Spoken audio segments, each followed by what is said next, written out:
में क्या आ सकता है। भगवान इस कठिन दौर से निकलने के लिए उनको सहन शक्ति दे। इतनी भयानक स्थिति और इतनी कठोर स्थिति में वो कैसे निकल पाएंगे लोग। इस घटना के बाद पता नहीं कैसे परिवार सहन करेगा इसको। इस कठिन दौर में हमारी संवेदना परिवार के साथ है। जब कभी आदमी ऐसी खबर सुनता है तो दिल बैठ जाता है।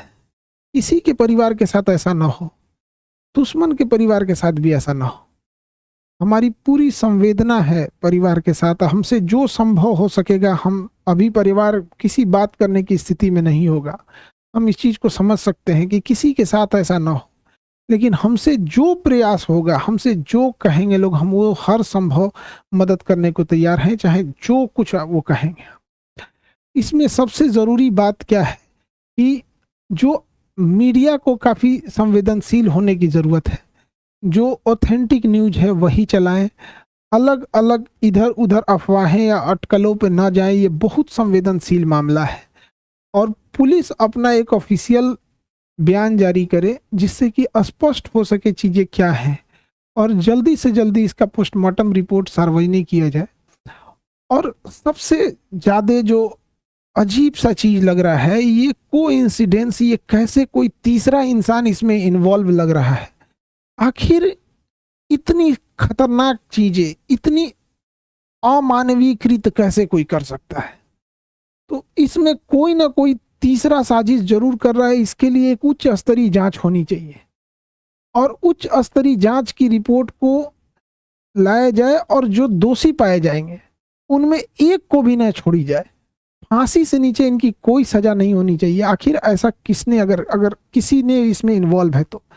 अभी न्यूज में पता चल रहा है कि अलग अलग न्यूज अलग अलग चला रहे हैं। कृपया करके न्यूज वालों से भी हाथ जोड़कर विनती है। कोई कहता है कि मिर्गी की दवा खाई, एक दूसरा न्यूज देखो तो कोई कह रहा है कि शराब, कोई अलग न्यूज दिखा रहा है, कोई कुछ न्यूज दिखा रहा है।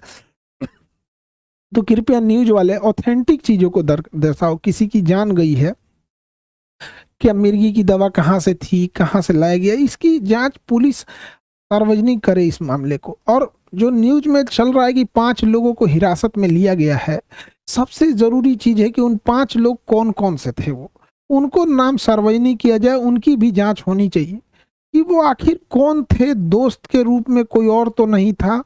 ये तीसरा एंगल कोई हो भी सकता है इसमें। इस चीज को नकारा नहीं जा सकता है कि जिस तरह से इस मामले को तूल पकड़ाया गया, एक गार्ड का मैटर था, अपना सॉल्व हो जाता इसको, लेकिन इसको इस तरह से तूल पकड़ाया गया इतना बड़े लेवल पे। और इधर ये जब ये घटना सामने आती है तो कुछ समझ में नहीं आता है क्या करें आप। इतने कठिन परिस्थिति में पूरे लोगों को से भी विनती करते हैं कि परिवार का सहानुभूति रखें और इस बात पर जोर दें कि तीसरा एंगल पर जांच हो और जो लोग संदिग्ध, नेपाल ने किन 5 लोगों की गिरफ्तारी की है उनकी भी जांच होनी चाहिए और एक उच्च स्तरीय जांच बैठाकर जो भी दोषी पाए जाएंगे उनको फांसी से नीचे सजा नहीं होनी चाहिए। देखिए, जो इंसान अब पुण्य आत्मा अब दुनिया से चली गई, भगवान उनको शांति दे, लेकिन यदि इसमें जो इन्वॉल्व है उसको पुलिस पकड़ लेती है या उच्च स्तरीय जांच में आती है तो कहीं ना कहीं ये उचित रहेगा।